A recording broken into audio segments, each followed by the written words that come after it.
Bonjour et bienvenue dans l'interview. Je reçois aujourd'hui Nathalie Snackers. Bonjour. Bonjour. Alors, on ne vous connaît pas, mais on va vous présenter tout de suite. Vous êtes secrétaire permanente à la CNE, donc qui s'occupe des employés à la CC, on va dire ça comme ça. Oui, voilà, c'est une centrale de la CC et donc on s'occupe plus particulièrement des employés. Il y a différents secteurs comme le commerce, les soins de santé, le non-marchand. Alors, on vient évidemment, on va parler plutôt du non-marchand avec vous, puisqu'il y a cette manifestation. Il y a de 17 000 à 20 000 personnes qui marchent dans la rue aujourd'hui. Ce secteur non-marchand, c'est quoi exactement? C'est qui?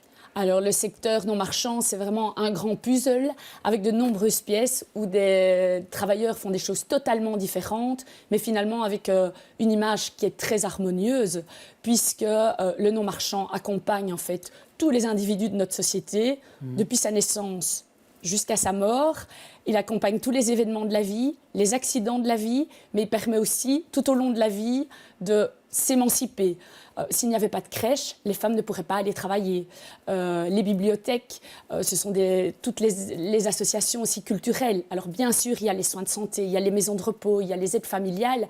Donc c'est vraiment un secteur à de multiples facettes, mais qui, au bout du compte, c'est un service à la population et on a tous le même objectif. En fait, en clair, vous êtes salarié du privé, dépendant d'ASBL ou pas, mais vous travaillez pour des secteurs qui ne sont pas nécessairement à vocation lucrative. Donc, vous en donniez l'exemple. Vous pesez quoi? Ça fait combien de travailleurs? Alors, le secteur non marchand représente plus ou moins 525 000 travailleurs. Donc, ça veut dire... Pour toute la Belgique. Pour toute la Belgique, ça veut dire 15% de l'emploi. Donc, évidemment, ce n'est pas rien du tout. C'est un secteur qui est très important. Donc, un travailleur sur 6 travaille dans le non-marchand. Donc, c'est effectivement important. Et alors, pour vous, la manière dont ça fonctionne, c'est que vous êtes un secteur tellement hétérogène, avec des gens qui font plein de boulots différents, qu'on est obligé d'essayer d'harmoniser cela et de faire des grands accords sociaux pour que vous ayez à peu près tous les mêmes avantages et autres. Donc, le secteur non marchand, c'est un secteur qui est très solidaire. Donc, évidemment, comme je vous le disais, c'est un puzzle avec des pièces différentes. Et donc, évidemment, tout le monde n'a pas les mêmes conditions. On dépend de gouvernements différents. Donc, il faut aller déposer, quand on dépose des cahiers de revendication, il faut aller auprès de 9 pouvoirs subsidiants. Mais de façon générale, les travailleurs, ils demandent la même chose. Et régulièrement, on va aussi dans la rue pour essayer de tirer vers le haut ceux qui ont les moins bonnes conditions de travail. Alors, vous avez cru pendant tout un temps que vous aviez décroché quelque chose de bien avec des accords spéciaux, notamment pour l'aménagement de fin de carrière.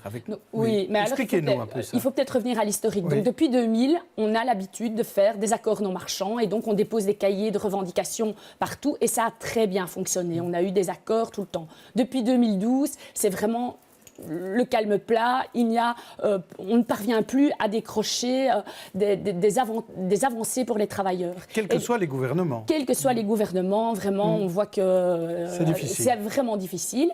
Et donc là, ces derniers mois, on a redéposé un cahier de revendications partout et on n'est, hélas, pas entendu. Il n'y a qu'en communauté germanophone où un accord a été signé. Alors, vous me parliez de l'aménagement des fins de carrière. Oui, donc ça, c'est un accord qui a été obtenu en 2005, où en fait on permet aux travailleurs à partir de 45 ans d'avoir des jours de dispense de prestations. Donc à 45 ans, dans le secteur des soins de santé, le travailleur a un jour de congé quand il est au chevet du patient ou qu'il a des horaires irréguliers. Donc un jour par mois. Les personnes qui ont un boulot plus administratif ont des avantages à partir de 50 ans. Et c'est progressif, à 45, 50, 55 ans. Alors, ce qui fait maintenant le tollé, c'est que Maggie de Blok a annoncé qu'elle voulait toucher à ces mesures. Donc, il faut bien se rappeler qu'à l'époque, on avait été dans la rue en disant la réduction collective du temps de travail pour tous. Et donc là, on n'a pas obtenu notre revendication de départ, mais on a eu un aménagement de fin de carrière. C'était un bon accord. Ouais. Et c'était un bon accord et c'est très apprécié par les travailleurs d'avoir un jour à 45 ans, à 50 ans, à 55 ans. Alors ça, c'est totalement inacceptable. Et évidemment, à cela s'ajoutent toutes les mesures que Maggie de Bloch annonce et dont on peut parler plus longuement par après si vous le souhaitez. Justement, parlons du pouvoir d'achat, parce qu'il y a beaucoup de demandes en termes, nous ne voulons pas perdre notre pouvoir d'achat. Les salaires ne sont pas très attractifs dans votre secteur déjà. Hein? Non, alors dans le secteur non marchand, on n'a pas des salaires très attractifs. Pour vous donner un exemple, une aide-soignante qui commence, si elle travaille à temps plein, elle aura 2 000 € bruts par mois. Alors d'autant plus dans notre secteur, c'est un secteur très féminin et avec beaucoup de temps partiel, involontaire. Donc si vous êtes aide-soignante avec 2 000 € bruts, si vous êtes à temps plein, que vous n'avez déjà qu'un mi-temps, que bien souvent, en plus, vous devez jongler avec 2 emplois pour pouvoir vivre décemment, vraiment, on ne peut pas dire que les travailleurs du non-marchand gagnent bien leur vie. Et s'ils sont dans la rue, ce n'est pas pour réclamer des voitures de société. Et ce qu'il faut bien se dire, c'est que souvent, les revendications premières de ces travailleurs, c'est de dire on veut plus de mains, on veut être plus nombreux. L'objectif, vraiment, c'est de rendre un service de qualité et accessible à toute la population. Et c'est vraiment d'être plus nombreux et d'avoir plus d'emplois. Et il y a moyen d'avoir ces emplois. Alors qu'on nous dit on est tout le temps austérité, austérité. Ce n'est pas vrai. Il y a de l'argent et il y a moyen de créer de l'emploi. Et ça, c'est essentiel. Pour des employeurs, parce que vos patrons sont des employeurs aussi bien sûr. Qui touchent des subsides bien ou sûr. pas. Il y a un effet du tax shift, normalement, dont vous devriez bénéficier. Voilà. Alors, le tax shift, on en a beaucoup parlé. Donc, d'ici 2019, ça devrait rapporter 500 millions d'euros. Alors, on avait l'habitude dans le non-marchand, donc au niveau du tax shift, il y a eu un cadeau aux employeurs, dans le sens où il y a une réduction des cotisations sociales. Et dans le non-marchand, on était toujours très fiers que toutes les réductions de cotisations sociales allaient dans une enveloppe. Et avec cette enveloppe, les employeurs et les syndicats se mettaient autour de la table pour créer de l'emploi. Et donc, toutes les réductions de cotisations sociales créaient de l'emploi. Et là, au moment du tax shift, il a été décidé qu'il n'y aurait plus que la moitié de ces cotisations qui seraient destinées à la création d'emplois. Alors qu'on a un gouvernement qui ne cesse de dire « job, job, job », qu'il y avait moyen encore de créer 13 000 emplois. Vous vous rendez compte, 13 000 emplois qui permettraient aux travailleurs du non-marchand d'offrir des meilleurs services de qualité, d'être plus disponibles. On balaye ça. Et bon, pour nous, ça, c'est inacceptable. Et donc, l'argent du tax shift, on veut aller le rechercher pour des meilleures conditions de travail et pour créer de l'emploi.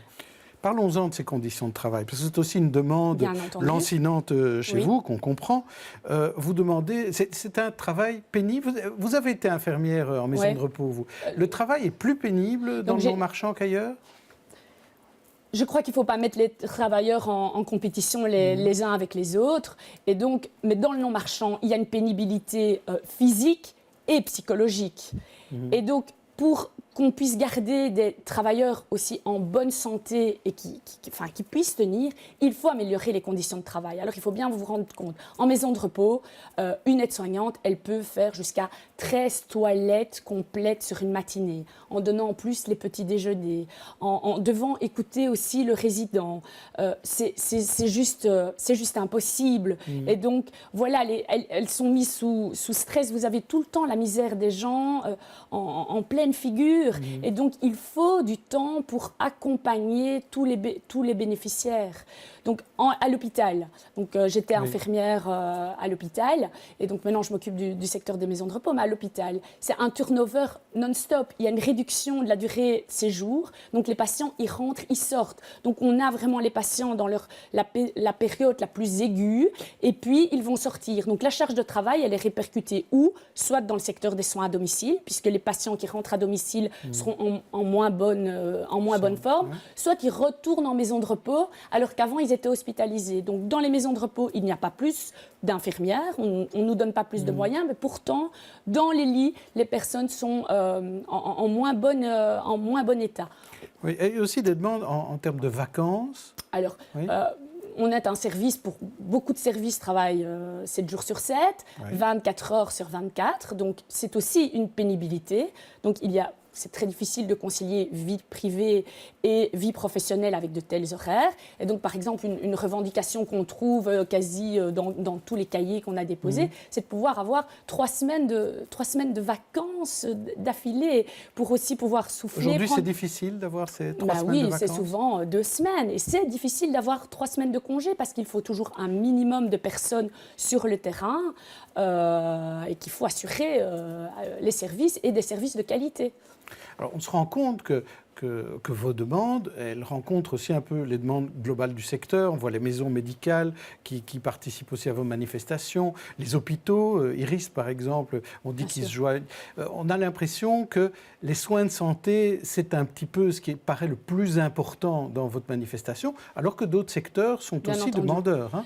Le Oui. secteur socioculturel, vous en parlez Bien entendu. tout à Alors, l'heure. pour les maisons médicales, il faut bien se dire aussi que Maggie de Bloch, elle veut réformer tous les professionnels de la santé. Hein. Elle a un grand projet de réforme et elle dit que les professionnels doivent travailler plus ensemble. Donc, C'est une bonne idée, ça. Ça, c'est une bonne idée. Mais les maisons médicales, c'est quoi? C'est justement des gens qui travaillent ensemble, qui sont ancrés dans leur quartier et qui font une médecine de proximité. Et aujourd'hui, elles décident d'un moratoire. Donc, c'est vraiment un discours schizophrénique que Madame de Bloch a envers nous. Donc, voilà. Alors, pour les soins de santé, qu'est-ce qui se passe dans les hôpitaux? On veut réduire les lits. On parle de 4000 lits pour la Belgique. Ça veut dire des réductions d'emploi. Ça veut dire encore des durées de séjour qui vont encore être plus courtes. On a beaucoup parlé de la réduction en maternité, 3 jours. Alors, ça touche qui, de nouveau, ces départs précoces de la maternité? Ce sont les personnes les plus précarisées qui ont le plus besoin, évidemment, d'être entourées. Donc, voilà, chaque fois, toutes les mesures, les médicaments. Les médicaments. Si vous êtes malade, vous allez prendre la prescription de votre médecin.